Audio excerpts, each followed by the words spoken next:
فإن لم تفعلوا فأذنوا بحرب من الله ورسوله وإن تبتم فلكم رؤوس أموالكم لا تظلمون ولا تظلمون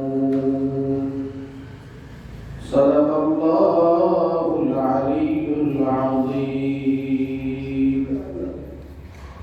اللهم صل على محمد وعلى آل محمد كما صليت على إبراهيم وعلى آل إبراهيم إنك حميد مجيد.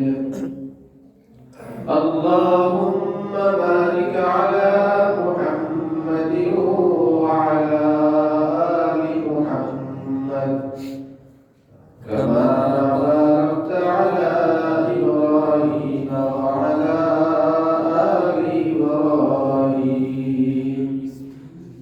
إنك حميد مجيد.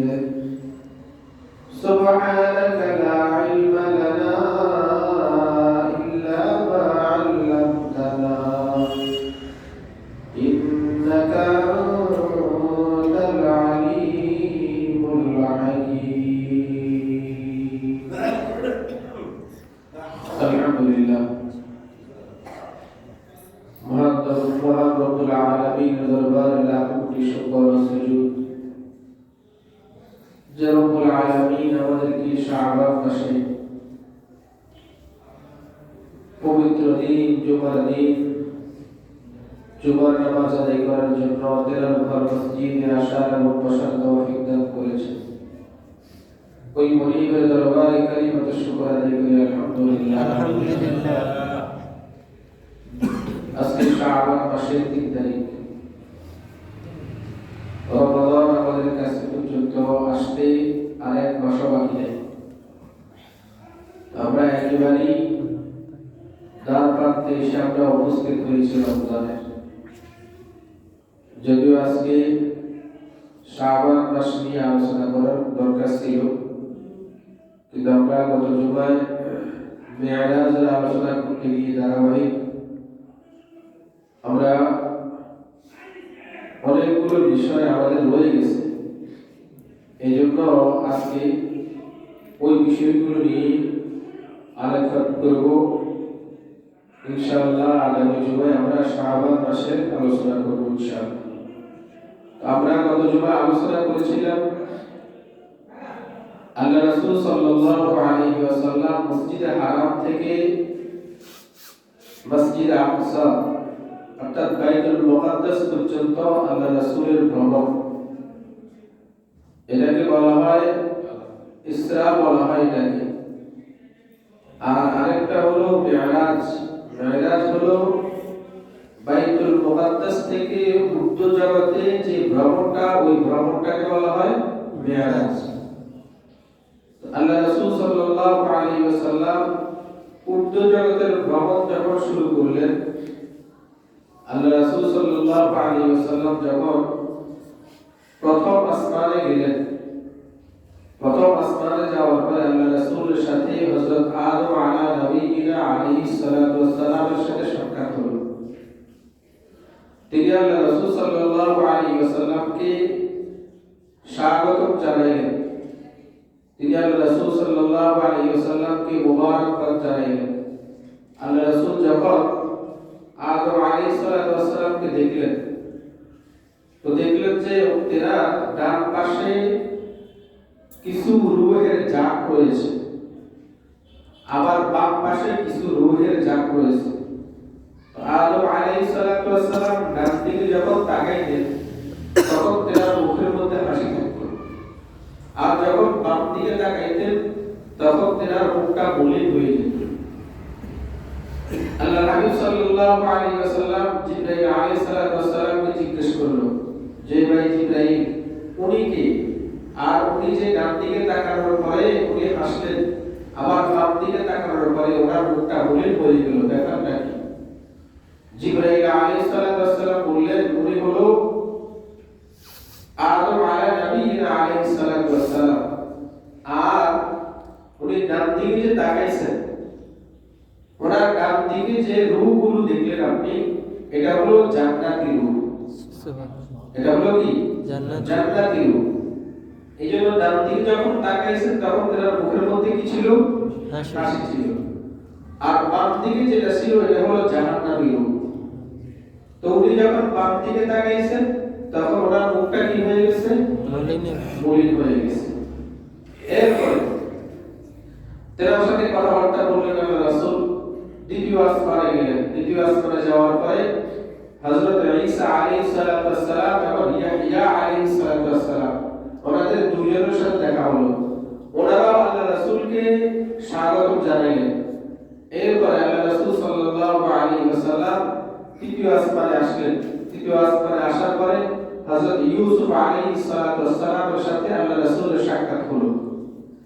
এরপর আল্লাহ রাসূল সাল্লাল্লাহু আলাইহি ওয়াসাল্লাম যখন চতুর্থ আসমানে আসলো তখন তার সাথে হযরত ইদ্রিস আলাইহিস সালাতু ওয়াস সালামের সাথে সাক্ষাৎ হলো।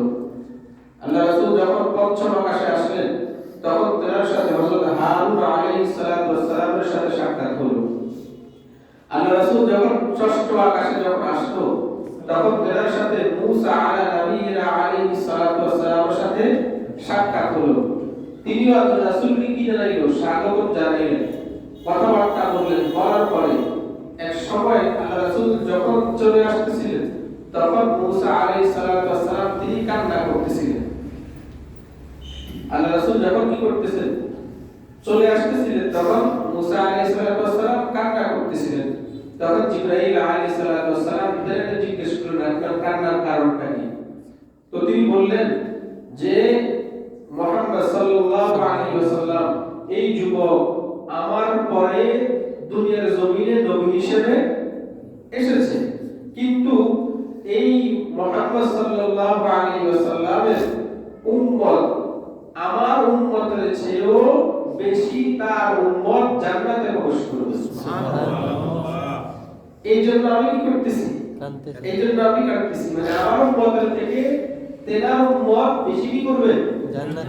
জান্নাতে প্রবেশ করবে। এরপরে সপ্তম আকাশে যখন আল্লাহ রাসূল গেলেন হযরত ইব্রাহিম আলাইহিস সালাতু ওয়াস সালামকে কি করলেন? তার সাথে সাক্ষাৎ হলো। তিনি দেখলেন ইব্রাহিম আলাইহিস সালাতু ওয়াস সালাম বাইতুল মামুরের সাথে হেলান দিয়ে তিনি বসা ছিলেন। বাইতুল মামুর এটা হলো ফেরেশতাদের মসজিদ। বাইতুল মামুরের বরাবর হলো মসজিদে হারাম অর্থাৎ বাইতুল্লাহ। বাইতুল্লাহ হলো কি? একেবারে বাইতুল মামুরের বরাবর হলো কি? দুনিয়ার মসজিদ, আল্লাহ তাআলার ঘর। বাইতুল্লাহ হলো তার বরাবর। এইজন্য বাইতুল মামুরের মধ্যে আল্লাহ তাআলার রহমত আর বরকতগুলো বাইতুল মামুরের ছাদের মধ্যে পড়ে।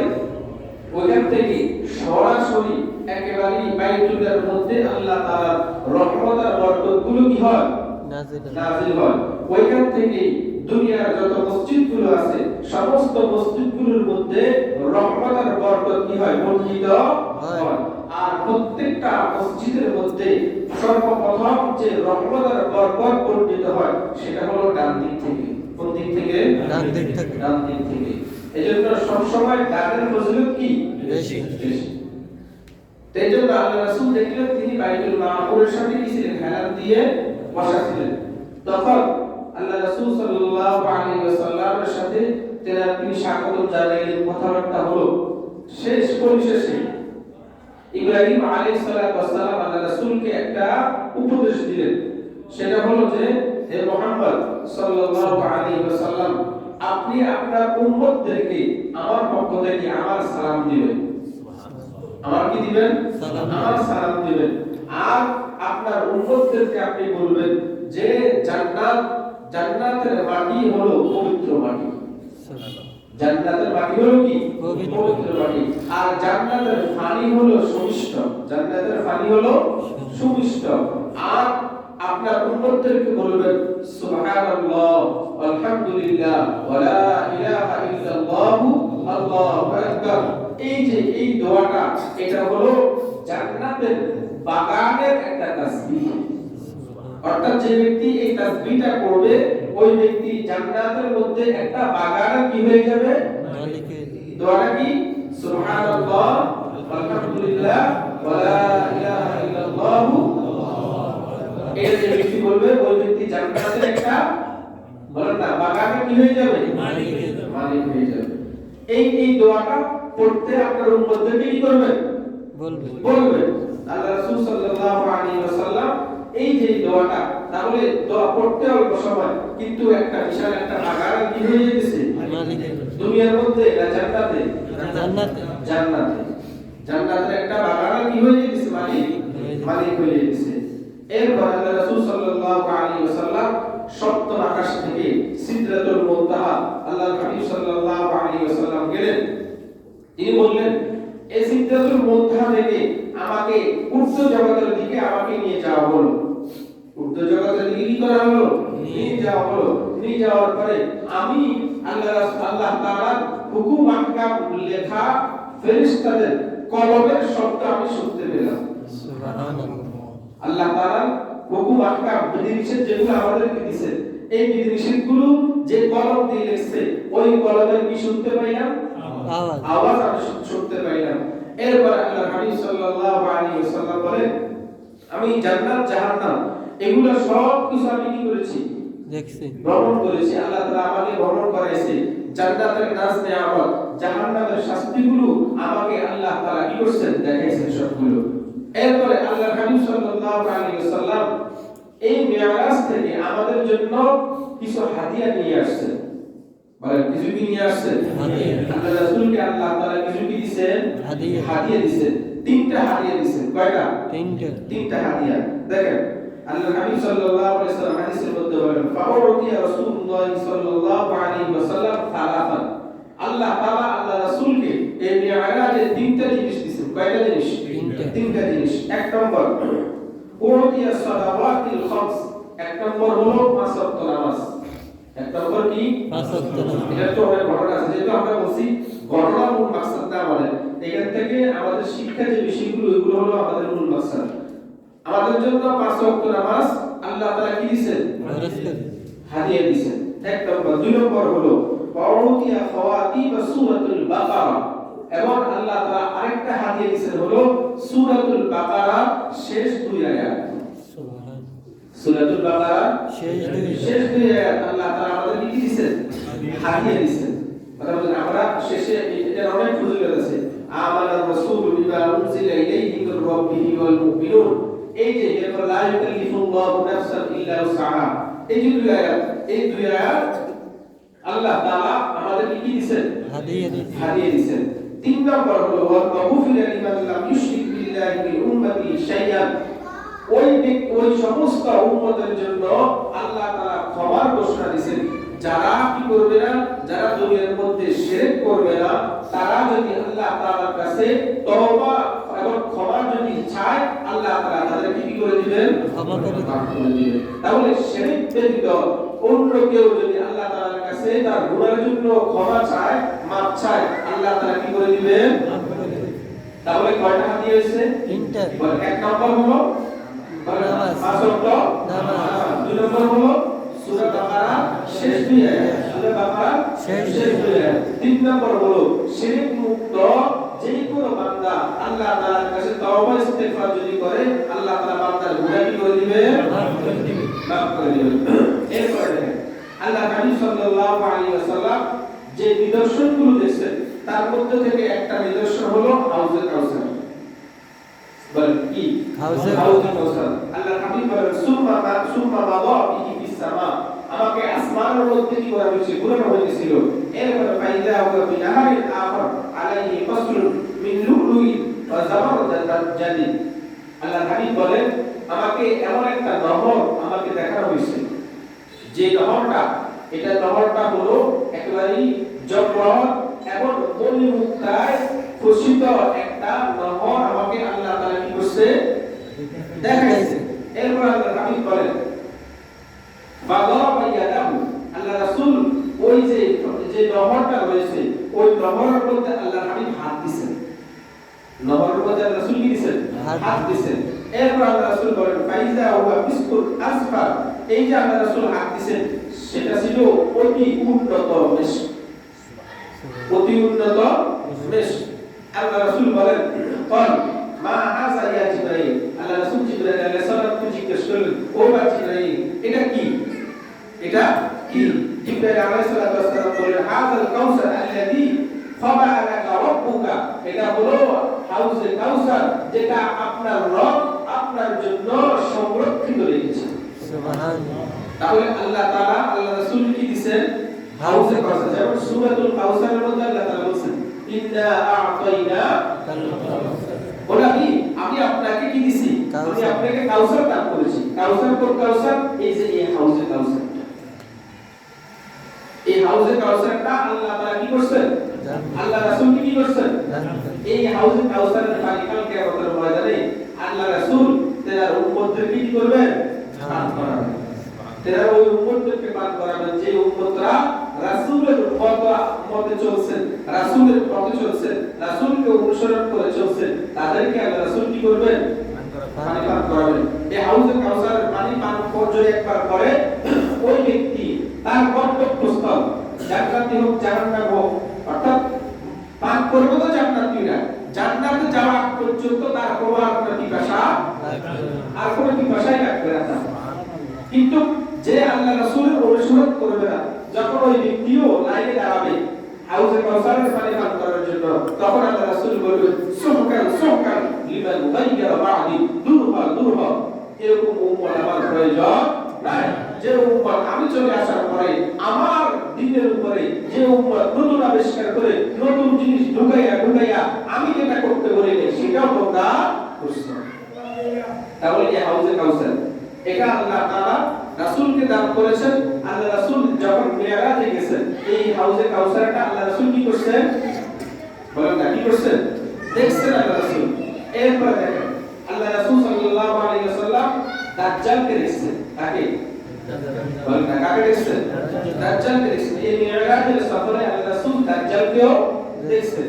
দেখেন আল্লাহ রাসূল সাল্লাল্লাহু আলাইহি ওয়াসাল্লাম বলেন যখন আল্লাহ রাসূল এই সফরের মধ্যে জাহান্নামের একেবারে জাহান্নামের যে ফেরেশতা সর্দার মালিক ফেরেশতা, নাম কি? মালিক। নাম কি? মালিক ফেরেশতাকেও আল্লাহ রাসূল দেখছেন। এরপর আল্লাহ রাসূল সাল্লাল্লাহু আলাইহি সাল্লাম দাজ্জালকেও দেখছেন। এরপর আরেকটা নিদর্শন আল্লাহ রাসূল দেখছেন হলো পবিত্র খুশবু। কি খুশবু? পবিত্র খুশবু। আল্লাহ রাসূল যাইতেছেন, চলতেছিলেন, তো চলার পথে আল্লাহ রাসূলের নাকের মধ্যে অনেক খুশবু আসছিল। আল্লাহ রাসূল সাল্লাল্লাহু আলাইহি সাল্লাম জিবরাইলকে জিজ্ঞেস করলেন ও ভাই জিবরাইল এই পরিমাণ খুশবু, এত খুশবু কোথা থেকে আসছে? জিবরাইল আলাইহিস সালাম বলল এই খুশবু হলো ওই খুশবু যে এটা হলো মাশাতা। নাম কি? মাশাতা। বলেন নাম কি? মাশাতা। মাশাতা এবং তার সন্তানদের খুশবু হলো এই খুশবু। এখন মাশাতা হলো যে ফেরাউন মুসা আলাইহিস সালামের জমানায় একজন দাসী ছিল। ফেরাউনের মেয়ের মাথার চুল আঁচড়ানোর জন্য একজন কি ছিল? দাসী। ফেরাউনের মেয়ের চুল আঁচড়ানোর জন্য একজন কি ছিল? দাসী ছিল। ওই দাসীর নাম হলো কি? মাশাতা। ওই দাসীর নাম হলো কি? মাশাতা। এখানে অনেক লম্বা ঘটনা। একদিন ফেরাউনের মেয়ের কি করতেছিল? চুল আঁচড়াচ্ছিল। তখন ওই যে চিরুনিটা পড়ে গেছে, চিরুনিটা কি করছে? পড়ে গেছে। তখন এই মাশাতা ওই চিরুনি যখন নিতে গেছে যাওয়ার সময় বলছে বিসমিল্লাহির রহমানির রহিম, মানে বিসমিল্লাহ বলে কি করছে? চিরুনিটা নিছে। তো এই যে ওই ফেরাউনের ওই মেয়েটা বলল তুমি কি নিছো, কি কার নাম নিছো তুমি? তো বলছে আমি নিছি আমার ওই রবের নাম যার ইবাদত আমি করি, যিনি সমস্ত কিছু যিনি সৃষ্টি করেছেন, সমস্ত কিছু সৃষ্টির মালিক যিনি, ওই রব্বে কারিমের আমি নাম কি করছি আমার জবাব দিয়া নিছি। তো ফেরাউন মেয়ে বলতেছে আমার বাবার চেয়ে আর বড় রব কে হতে পারে? কারণ সে তো নিজেকে কি দাবি করছে? খোদা দাবি করছে না? খোদা দাবি করছে। তো এই যে ওই মাসেটা পরবর্তীতে তাদেরকে শাস্তি দেওয়া হয়েছে কি? উত্তপ্ত তেল এরকম ভাবে কি করছে জ্বলন্ত তেল তাদের জন্য ব্যবস্থা করছে নিচ দিয়ে আগুন জ্বলতেছে আর উপরে এরকম বড় করে এই বানাইয়া ওর উপরে তেল কি করছে রাখছে ওইখানে তার সন্তান যেগুলো ছিল সন্তানদেরকে ওইখানে কি করছে নিক্ষেপ করছে পরিশেষে ওই মাসেটাও তাকেও এখানে কি করছে নিক্ষেপ করছে তো তাদেরকে আল্লাহ তাআলা এত পছন্দ করছেন তাদের এই কাজটা আল্লাহ তাআলার কাছে এত পছন্দ হয়েছে তারা তো জান্নাতীকে হইছে আল্লাহ রাসূল সাল্লাল্লাহু আলাইহি ওয়াসাল্লাম জানে মেরাজে গিয়া তাদের খুশবু পর্যন্ত আল্লাহ রাসূল তারা নাক দিয়ে কি করছে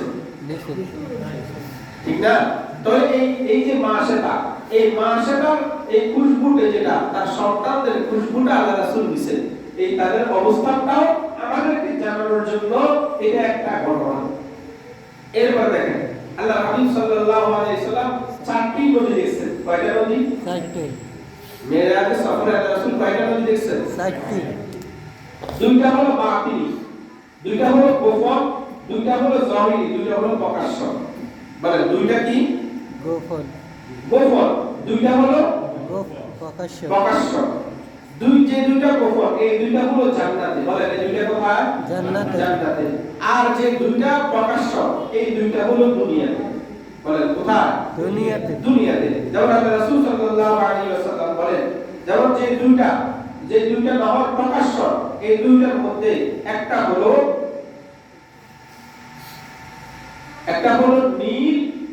নীল নদী বলি না আমরা নীল নদ বলি না এই নীল নদ আরেকটা হলো ফুরাত আরেকটা কি ফুরাত এই দুইটা নদী হলো কি দুনিয়ার মধ্যে এটা হলো কি প্রকাশ্য আর যে দুইটা জান্নাতের মধ্যে আছে একটা হলো হাউজে কাউসার এটা তো বলছি নহর আরেকটা হলো সালসাবিল মানে আরেকটা কি সালসাবিল তাহলে নদী কয়টা চারটা নহর চারটা আল্লাহ রাসূল দেখছেন দুইটা হলো এটা গোপন কারণ আমরা কেউ কি দেখছি ওই দুইটা না তাহলে আমরা কেউ এটা কি করি না দেখি নাই যেটা গোপন থাকে ওইটাকে কি বলা হয় বাতিন বলে বলে যেটা কি থাকে গোপন থাকে ওইটাকে কি বলে বাতিন বলে আর যেটা প্রকাশ্য থাকে ওইটাকে কি বলে জাহির বলে তাহলে দুইটা হলো জান্নাতের মধ্যে হাউজে কাউসার এবং সালসাবিল দুইটা জান্নাতের মধ্যে আর দুইটা হলো কি দুনিয়ার মধ্যে একটা হলো নীল আর একটা হলো ফুরাত কথা বুঝতে পারছেন এরপর দেখেন আল্লাহ রাসূল সাল্লাল্লাহু আলাইহি ওয়াসাল্লামকে জান্নাতের নাজ নিয়ামতগুলো আল্লাহ তাআলা কি করছেন দেখাইছেন বলেন না দেখাইছেন আবার সাথে সাথে আল্লাহ রাসূল সাল্লাল্লাহু আলাইহি ওয়াসাল্লামকে জাহান্নামের শাস্তিগুলো কি করছেন দেখাইছেন কথা বলেন আমরা জাহান্নামের যে শাস্তিগুলো যাদেরকে দেওয়া হবে কিছু ক্যাটাগরি আছে এই বিষয়গুলো নিয়ে আমরা কয়েকটা কথা বলবো এক নম্বর আসেন জাহান্নাম আল্লাহ রাসূল পরিদর্শন করছেন এবং যে সমস্ত শাস্তিগুলো আল্লাহ রাসূল দেখছেন তার মধ্যে থেকে এক নম্বর হলো গীবত এবং পরনিন্দাকারী যারা কি করে গীবত করে যারা কি করে গীবত করে আর যারা মানুষকে লাঞ্ছিত করে অনেকে আছে না কথা দিয়া মানুষদেরকে অপমান করে বলেন না কথা দিয়ে কি করে অপমান করে যে আজকে আমরা এটা খুশিও হই আজকে ওমুকে কথা দিয়ে একেবারে কি করছি সহায় দিছি কথা দিয়ে কি করছি সহায় দিছি একেবারে কাম করে বলছি আমার কথার উপর আর একটা কথাও কি করতে পারে নাই বলতে পারে নাই এরকম কি করছি শেষ করে দিছি এরকম বলি আমরা কারণ আরেকজনকে লাঞ্ছিত করে আমরা কি হই খুশি আমরা কি হই খুশি হই আনন্দিত হই আমরা এটা আমাদের স্বভাব অভ্যাস এটা আমাদের তাহলে এই যে এই দুইটা শ্রেণী বলছি গীবতকারী আর অন্যকে কি করে লাঞ্ছিত যে করে এই দুই শ্রেণীর ব্যক্তিদের শাস্তি কি হবে জাহান্নামের মধ্যে তাদের কথা আল্লাহ রাসূল বলতেছেন আল্লাহ রাসূল বলেন লাম্মা উরিজাতি মারারাতু বিকওমি আমরা একটা কওমের পাশ দিয়ে অতিক্রম করতেছিলাম লাহু আসফারুন মিন নুআসিন ইয়াকশুমুনা বিহা উজুহাহুম ওয়া সুদুরাহুম আল্লাহ রাসূল বলেন ওই যে ওই কওমটা ওই গোত্রটা ওই জাহান্নামের দুষ্টিরা তাদের নখগুলো হবে তামার বলেন কিসের হবে তামার হবে এবং আমরা তাদেরকে দেখতেছিলাম তারা তাদের মুখ তাদের কি মুখ এবং তাদের বুকগুলো তাদের ওই যে লম্বা লম্বা তামাকের ওই নখগুলো তার দিয়া তাদের মুখগুলো তারা কি করতেছে আশ্রয়তেছে মুখ এবং বুক কি করতেছে আশ্রয়তেছে নিজেরা কি করতেছে আশ্রয়তেছে তখন আল্লাহ রাসূল সাল্লাল্লাহু আলাইহি ওয়াসাল্লাম ফাকুলতু মান হাউলা ইয়া জিবরাইল আল্লাহ রাসূল বললেন জিবরাইলকে হে ভাই জিবরাইল এরা কারা জিবরাইল আলাইহিস সালাম বলেন যে হাউলা আল্লাযীনা ইয়াকুলুনা লুহুমান নাস জিবরাইল আলাইহিস সালাম বলছেন এরা হলো ওই সমস্ত ব্যক্তি যারা দুনিয়ার মধ্যে মানুষের গোশত খাইছে। বলেন কি খাইছে?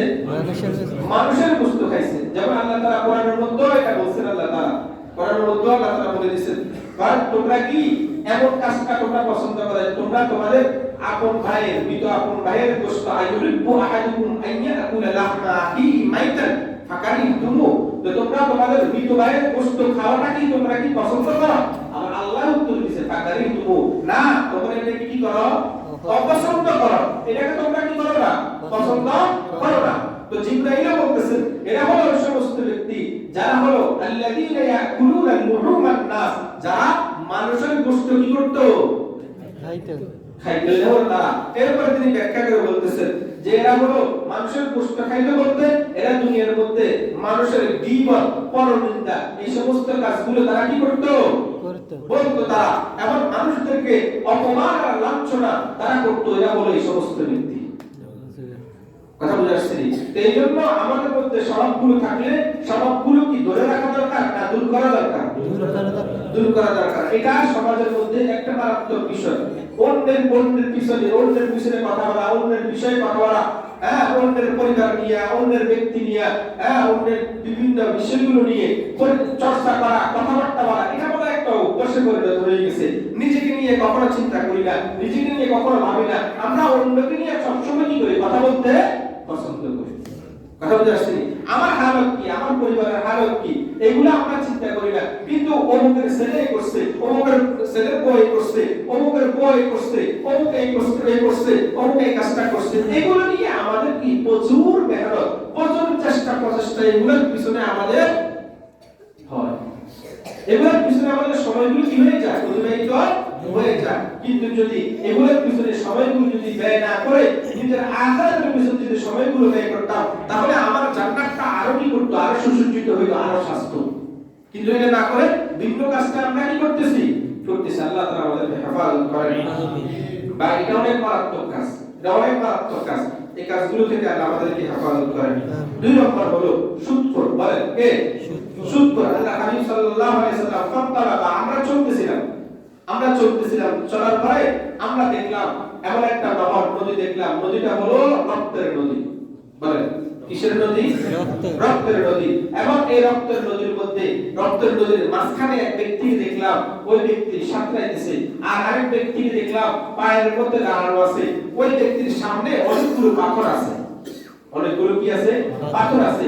ওই ব্যক্তি ওইখান থেকে সাঁতরাইয়া যখন পায়ের মধ্যে আসে, তখন এই ব্যক্তি কি করে? হা করে, গালটাকে সে কি করে? বাইর করে দেয়। আর এই পায়ের ব্যক্তি তার গালের মধ্যে এরকম ভাবে পাথরগুলো তার ঘাড়ের মধ্যে ঢুকিয়ে দেয়। আবার ওই ব্যক্তি জান্নাত চলে যায়, আবার আসে, আবার এরকম হা করে, আবার তার গালের মধ্যে পাথরগুলো কি করে? ঢুকিয়ে দেয়। এটা এক বর্ণনা। অন্য আরেক বর্ণনায় আছে এই ব্যক্তি যখন পায়ে যখন আসে, নদীর পায়ে যখন আসে, তখন এই দাঁড়ানো ব্যক্তির সামনে পাথর থাকে। এই ব্যক্তি পাথর নিয়ে ওই ব্যক্তির মাথার মধ্যে মারে। কি করে? মাথার মধ্যে মারে। তখন এই ব্যক্তি আবার তার ওই পুনরায় মাঝখানে যে জায়গাটা, ওইখানে এই ব্যক্তি চলে যায়, আবার আসে, আবার মারে, আবার চলে যায়। এরকম সিলসিলা জারি থাকে। এই যে পরিস্থিতি, আল্লাহ রাসূল সাল্লাল্লাহু আলাইহি ওয়াসাল্লাম জিবরাইল আলাইহিস সালামকে বললেন, ও ভাই জিবরাইল, ওই ব্যক্তিকে আর এই ব্যক্তিকে। জিবরাইল আলাইহিস সালাম বলল যে ব্যক্তি রক্তের নদীর মাঝখানে আছে, এই ব্যক্তি হলো সুদখোর। এই ব্যক্তি হলো কি? সুদখোর।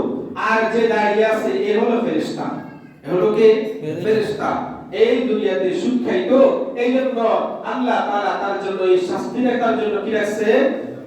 রেখে দিয়েছে, নির্ধারিত করে দিয়েছে তার জন্য এই শাস্তিটা। এটা হলো এক বর্ণনা।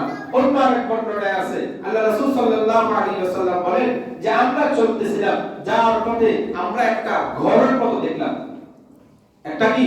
একটা ঘরের মতো দেখলাম। ঘরের মতো একটা পেট দেখলাম। পেটটা কিসের মতো? ঘরের মতো। বুঝলেন? পেট কিসের মতো? ঘরের মতো। এবং ওই পেটের মধ্যে হলো সমস্ত সাপ। পেটের মধ্যে কি? সাপ। এবং এগুলো সাপগুলো বাইরে থেকে স্পষ্ট কি করা যাইতেছে? দেখা যাইতেছে।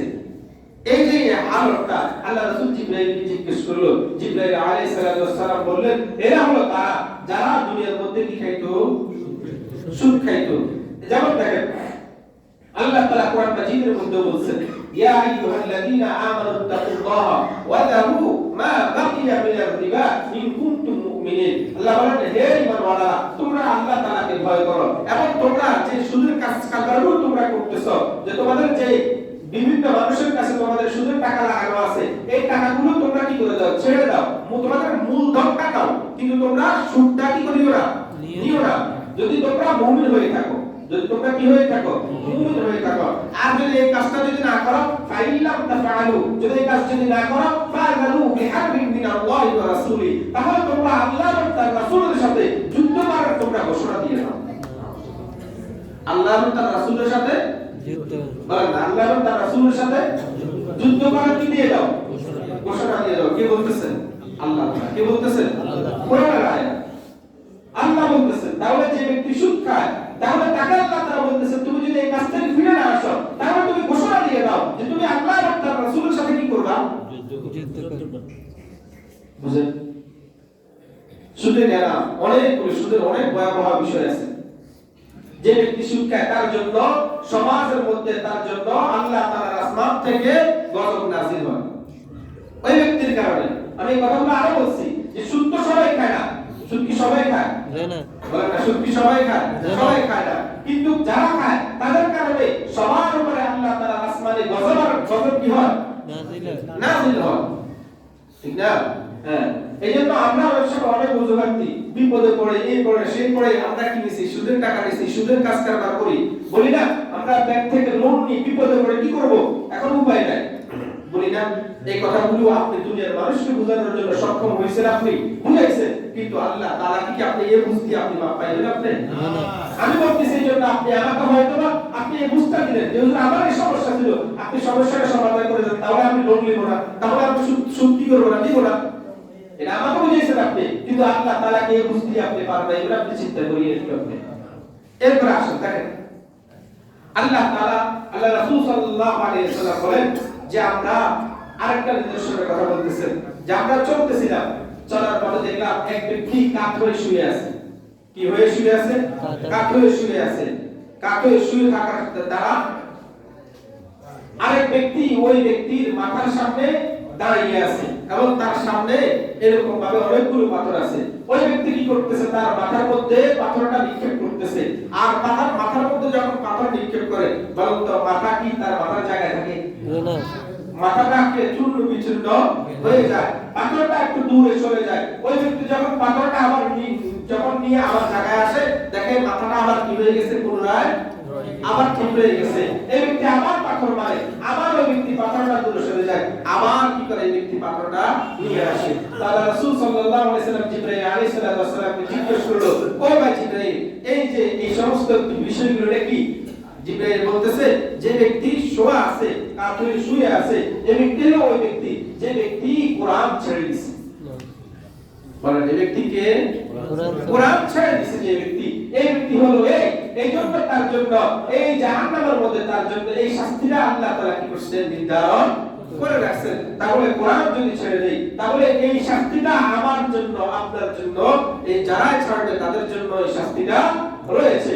এটার জন্য আমি আরেকটু সংযোজন করি, সেটা হলো দেখেন কোরআন ছেড়ে দাও। এক নম্বর হলো যারা আমরা কোরআন পড়ি না, কোরআনের সাথে কোনো সম্পর্ক নাই, এটা হলো এক জিনিস।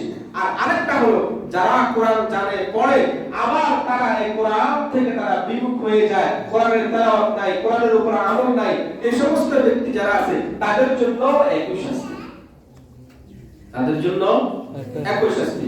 ঠিক না? কথা বুঝে আসছে? এরপরে দেখেন আল্লাহ রাসূল সাল্লাল্লাহু আলাইহি ওয়াসাল্লাম আরেক দলকে দেখছেন, তারা চিত হয়ে শুয়ে আছে। আল্লাহ রাসূল সাল্লাল্লাহু আলাইহি ওয়াসাল্লাম বলতেছেন তার মাথার সামনে এমন এক ব্যক্তি আছে যে ব্যক্তি লোহার চিরুনি নিয়ে দাঁড়ানো আছে। কি নিয়ে? লোহার চিরুনি নিয়ে দাঁড়ানো আছে। এই ব্যক্তি কি করতেছে? তার এই যে নাক আছে, নাক থেকে নিয়ে মাথার কিছু পর্যন্ত, আবার এরকম ভাবে মুখ থেকে আবার কিছু পর্যন্ত, এরকম ভাবে পুরো অঙ্গ প্রত্যঙ্গগুলো এরকম ভাবে এই যে লোহার যে চিরুনিটা আছে এই চিরুনি দিয়ে আশ্রয় দিচ্ছে। চিরুনি দিয়ে কি করতেছে আশ্রয় দিতেছে তার মানে পুরোটা শরীর এরকম ভাবে ধারাবাহিক ভাবে কি করতেছে আশ্রয় দিতেছে যখন আশ্রয় দিতেছে একদিকে যাইতেছে আরেকদিকে আবার ঠিক হইতেছে আবার করতেছে আবার ঠিক হইতেছে তার মানে তার এই শাস্তিটা কি হইতেছে জারি হইতেছে কি বলে আমরা যে চিরুনি দিয়ে মাথার চুল আশ্রয় এই চিরুনিও তো অনেক সময় মাথার চুল আশ্রয়ের সময় যদি একটু মাথাতে একটু বেশি করে দাবিতে করি তাহলে মাথার মধ্যে কি লাগে ব্যথা লাগে না ব্যথা লাগে তাহলে এবার চিন্তা করেন তো লোহার চিরুনি দিয়ে যখন এই কাজগুলো করা হবে তখন তার হালতটা কি হবে বলেন তার হালতটা কি হবে এই জন্য আল্লাহ রাসূল সাল্লাল্লাহু আলাইহি সাল্লাম বলেন ও ভাই জিবরাইল এরা কারা এই সমস্ত কাজগুলো যে হইতেছে আল্লাহ জিবরাইল বলতেছেন এই যে যাকে চিরুনি দিয়ে আশ্রয় দিয়েছে এই হলো ওই ব্যক্তি যে ব্যক্তি মিথ্যা প্রচার করে বলেন কি করে মিথ্যা প্রচার করে একটা কথা শুনছি যে অমুকে এই কাজটা করছে অমুকে চুরি করছে বলাকার বলতেছে অমুকে চুরি করছে এই কথাটা আমি একজন থেকে শুনছি আমি এখন শোনার পরে এটা পুরা এলাকা আমি এরকম বলে বেড়াইতেছি যে অমুকে কি করছে আমি এই কথা বলি না যে আমি শুনছি এই কথাও না এখন আমি পুরাটা এলাকার মধ্যে আমি এই কথাগুলো আমি এগুলো ছড়াই দিছি আমি যে অমুকে কি করছে অমুকে চুরি করছে এখন এই ব্যক্তি কি আসলে চুরি করছে কিনা আমি কি যাচাই করছি না বলেন আমি যাচাই করছি কিন্তু আমি শুনে এখন সংবাদটা কি করতেছি আমি ছড়াই দিতে তাহলে এই সমস্ত ব্যক্তিরা হলো মিথ্যা প্রচার বলেন এই সমস্ত ব্যক্তিরা কি মিথ্যা প্রচার দেখবেন এরকম আমরা আজ নবী বহু কথা বলি তো যখন পরিশেষে যখন জিজ্ঞেস করা হয় তখন বলে আমি শুনছি আমি কি করছি আমি শুনছি আপনাকে শোনা কথা আপনাকে এরকম ভাবে কনফিডেন্সের সহিত আপনি একবার নির্বিঘ্নে আপনি এরকম বলতেছেন কিভাবে আপনি আরেকজন থেকে শুনছেন আপনি দেখেনও নাই বিষয়টা সত্য কি মিথ্যা এটাও আপনি জানেন না কিছুই না তারপর আপনি এই বিষয়গুলো কি করতেছেন প্রচার করতেছেন এই সমস্ত ব্যক্তিদের জন্য এই শাস্তি তাদের কি করবে লোহার চিরুনি দিয়ে তাদেরকে তাদের পুরো শরীর কি করবে আশ্রয় দিবে পুরো শরীর কি করবে আশ্রয় দিবে এরপরে আসছে শেষ পরিশেষ বলতেছি সেটা হলো বেবিচারী ব্যক্তি পুরুষ হোক অথবা কি হোক মহিলা হোক আল্লাহ রাসূল সাল্লাল্লাহু আলাইহি ওয়াসাল্লাম বলেন যে আমরা চলতেছিলাম আমরা চলতেছিলাম চলার পথে ফাতাইতা আলা মিসলিত তান্নুর আমরা একটা তন্দুর রুটি এই যে রুটি বানায় না রুটি বানাইতে রুটি চুলা আছে না চুলা দেখছেন না চুলাগুলো এরকম চুলার মতো তন্দুর আল্লাহ রাসূল বলেন দেখলাম তো কি দেখছেন আল্লাহ রাসূল বলেন ফাহসিব আন্নাহু কানা ইয়াকুলু ফাইদা হিয়া ফি লামাতুন ওয়া আসওয়াতুন ওই যে ওই তন্দুর থেকে বিভিন্ন ধরনের শোরগোল চিৎকারের আওয়াজ শোনা যাইতেছে এখান থেকে আওয়াজগুলো আসতেছে আল্লাহ রাসূল সাল্লাল্লাহু আলাইহি সাল্লাম বলেন আমরা সামনে একটু অগ্রসর হওয়ার পরে ফাত্তাবা'না ফীহি আমরা এখানে একটু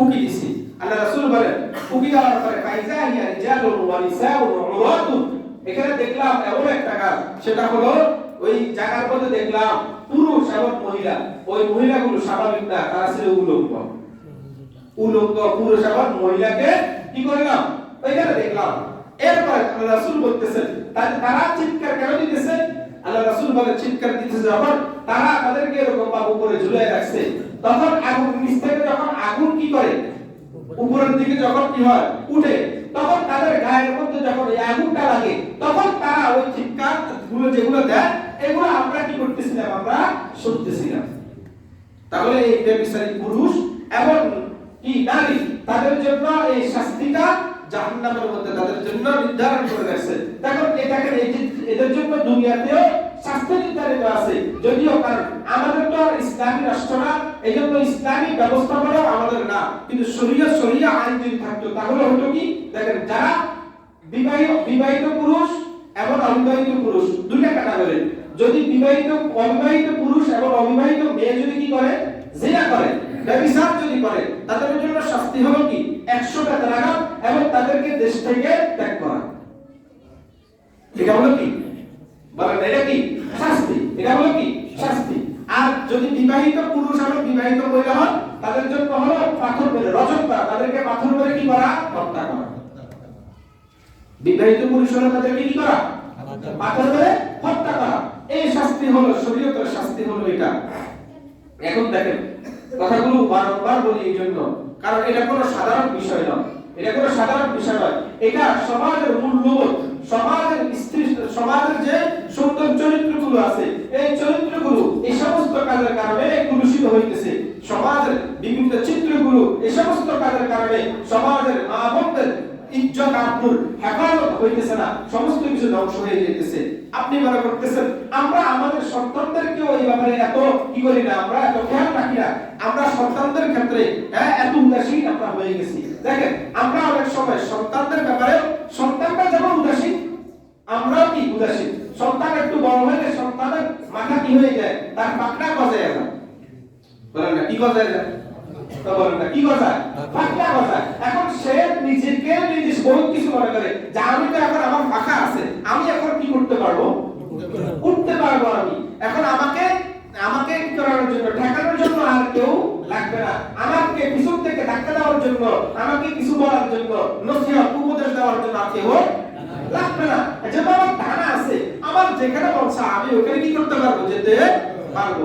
এরকম উড়ে তারা কি করে, তারা উড়ার পরে তারা এরকম উঠতে উঠতে নিজে এক পক্ষী এরকম আরেক পক্ষী তারা কি করে, তালাশ করে।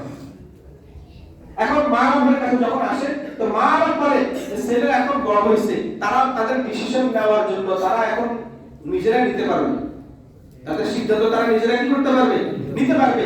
এই যে ছাড়ার মতো একটা কথা বলে দিলাম, তাহলে দেখেন একটা জিনিস, তার সিদ্ধান্ত সে যদি নিজে নিতে পারে, তাহলে আপনি কেন তার অভিভাবক?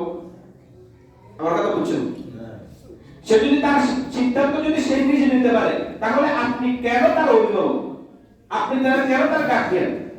এখন আপনি বলবেন বিবাহ ক্ষেত্র একই, সে তারটা সে চয়েস করবে, তারটা সে কি করবে, চয়েস করবে। এক্ষেত্রে একটা জিনিস হলো, আপনি যদি মিলান, সেটা হলো সে দেখবে, কিন্তু খোঁজ খবর নিবেন তো আপনারা যে কোথায় বংশ, যে শরীয়তের যে বিষয়গুলো আছে, কয়টা জিনিস বলছি, কয়টা, চারটা জিনিস দেখবেন। দেখার ক্ষেত্রে বাবাকে যদি সন্তান যদি উকিল বানায়, বাবাকে যদি সন্তান কি বানায়, উকিল বানায়, তাহলে সঙ্গে বাবা তার জন্য মেয়ে কি করতে পারবে, বলেন না, দেখতে পারবে।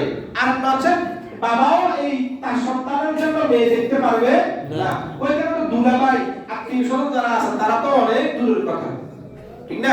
আমাদের হিসাব তো হলো যে আমরা একটা মেয়েকে সবার সামনে একটা পণ্য হিসেবে সবার সামনে উপস্থাপন করা হয়, এরকম। তারপরে সবাই কি করে, কেউ চুল দেখে, কেউ লোক দেখে, কেউ দাঁত দেখে, কেউ নাক দেখে, কেউ চেহারা দেখে, কোথাও খাট আছে কিনা, কোথাও সব কিছু আর কি করে দেখে, কয়েকজন মিলে দেখে, ঠিক না? এরকম আমাদের সমাজের কাজগুলো তো এভাবে চলতেছে, কিন্তু শরীয়ত আপনাকে এভাবে করতে বলে নাই। যে বিবাহ করবে শরীয়ত হলো সে দেখবে, কিন্তু হ্যাঁ মহিলারা কি করতে পারবে, মহিলারা দেখতে পারবে, এটা তো পুরুষের ক্ষেত্রে বলতেছি। তাহলে আপনি আপনার সন্তানের ক্ষেত্রে যদি এই গা ছাড়া কথা যদি বলেন যে এখন তার বয়স হয়েছে, তার পছন্দ সে করবে, সে তার পছন্দ মতো বিবাহ করবে, তাহলে দেখেন এই সন্তানটা যে তার পছন্দ মতো বিবাহ করবে, তাহলে তার এই পছন্দের শুরুটা কি হালাল পাবে না হারাম পাবে? বলেন না, হালাল পাবে না হারাম পাবে? হারাম পাবে। তাহলে আপনি এখন আমাদের সমাজের মধ্যে যে কথা প্রচলনগুলো আছে, কথা রিলেশন, ভালোবাসা, প্রেম, যে সমস্ত বিষয়গুলো আছে, সমস্ত বিষয়গুলো শরীয়তের পরিভাষা হলো একটা, সেটা হলো কি, হারাম, জিনা। বলেন সেটা কি, জিনা। আপনি যত পরিভাষা ব্যবহার করেন, আপনি প্রেম, ভালোবাসা, মহব্বত, আপনি সম্পর্ক, রিলেশনশিপ যা ব্যবহার করেন, শরীয়তের পরিভাষা একটা, সেটা কি, জিনা। সেটা কি, জিনা। এই পরিভাষা, এটার উপর আর কোনো পরিভাষা নাই। আপনি যত পরিভাষা লাগান, পরিভাষা কয়টা, একটা। বিয়ে বহির্ভূত যত পরিভাষা আছে, সমস্ত পরিভাষার জন্য একটা পরিভাষা, সেটা হলো জিনা। আমরা আবার বলি না, ওলামা বলেন, ক্যাপশন দেয় যে পূর্ণতা লাভ করছে, পূর্ণতা পাইছে, পূর্ণতা। কয়েক বছর সম্পর্ক ছিল, এখন ওই সম্পর্কটা এখন বিয়ে পর্যন্ত আসছে, এখন কি পাইছে, বলেন না কি পাইছে, পূর্ণতা পাইছে। নির্লজ্জ, বেহায়া, বেশরম যদি হইতো, বেশরম যদি না হইতো তাহলে এটা দিত না। নির্লজ্জ, বেহায়া, বেশরম, এই জন্য সে এটা দিতেছে। কারণ আল্লাহ রাসূল তো বলছেন, ইজা লাম তাস্তাহি ফাসমা মাশিতা, যার লজ্জা নাই সে যা ইচ্ছা তা করে। তাহলে তার লজ্জা তো শেষ হয়ে গেছে, এই জন্য শেষ যত হয়ে গেছে, তাহলে সে এখন যা ইচ্ছা তা করতেছে, যা লেখা তা লিখতেছে। তারা এই চিন্তা করে না যে এটা তো শুধু আমার বন্ধু বান্ধব দেখবে না, এটা তো আমার অনেক বাবার বয়সী, আমার ভাইয়ের বয়সী অনেকে দেখবে। তো এই যে আমার এই কিরকম নির্লজ্জ, নিজের স্ত্রীকে নিজের বউকে আমার মানুষকে দেখায়, নিজের স্ত্রীকে মানুষকে দেখায়, কিরকম নির্লজ্জ চিন্তা করেন। আর ভাই শুনো, আমি বলি, তুমি যে তোমার স্ত্রীকে মানুষকে দেখাইতেছো, তোমার বন্ধু বান্ধবকে দেখাইতেছো, তোমার এই বন্ধু বান্ধবের তার অন্তরের মধ্যে কি পরিমাণ পরিকল্পনা চলতেছে, এটা যদি তুমি দেখতা, এটা যদি তুমি দেখতে পারতা, তাহলে জিন্দেগিটা তুমি তোমার বন্ধুর সামনে তোমার স্ত্রীকে নিয়ে আসতা। তোমরা বলতেছো ডোন্ট মাইন্ড, নেভার মাইন্ড, কিসের মাইন্ড, কোনো মাইন্ড নেই, তুমি নির্লজ্জ হয়ে গেছো।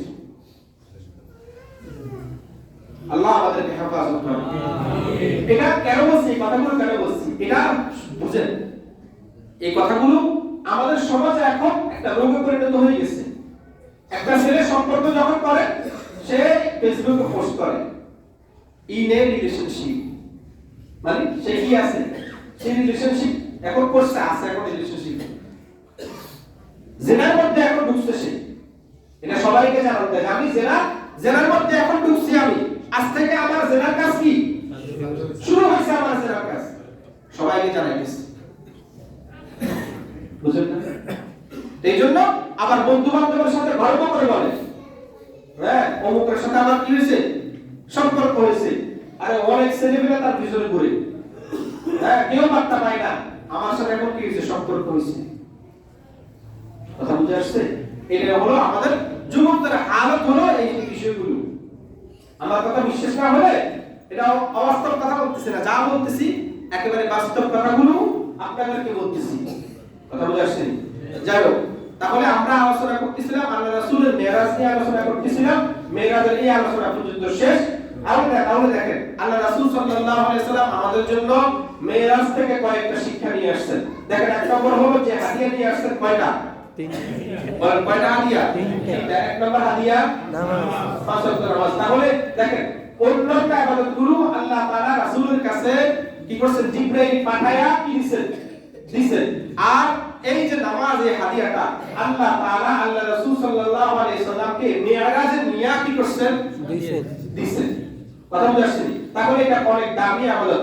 ঈমানের পর্বে সর্বপ্রথম যে ইবাদতটা, সেই ইবাদতটা হলো কি, নামাজ। তাহলে নামাজ গুরুত্বপূর্ণ, এইজন্য নামাজের ব্যাপারে গাফিলতি করিয়েন না। বারবার বলি, নামাজের ব্যাপারে গাফিলতি করিয়েন না। কয়দিন বাঁচবেন এর কোনো সময়সীমা নির্দিষ্ট আপনার কাছে নাই, এটা নির্দিষ্ট আল্লাহ তাআলার কাছে আছে।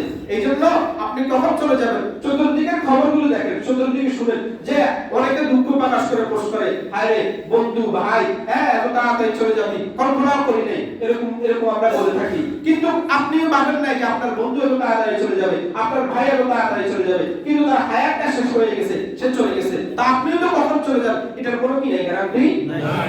এইজন্য আমলটা করে যেতে হবে। দুই নম্বর হাদিয়া বলছিলাম সূরাতুল বাকারার শেষ দুই আয়াত আল্লাহ রাসূল হাদিয়া নিয়ে আসছে। তিন নম্বর হাদিয়া হলো যে কোন ব্যক্তি যদি শিরক না করে আল্লাহ তাআলার কাছে তার গুনাহের জন্য তওবা এবং ইস্তিগফার করে, তাহলে আল্লাহ তাআলা বান্দাকে কি করে দিবেন, মাফ করে দিবেন। এমন জান্নাতের আল্লাহ তাআলা আল্লাহ রাসূল সাল্লাল্লাহু আলাইহি ওয়াসাল্লাম হাউজে কাউসারের পানি দেখছেন, এমন চারটা নহর দেখছেন।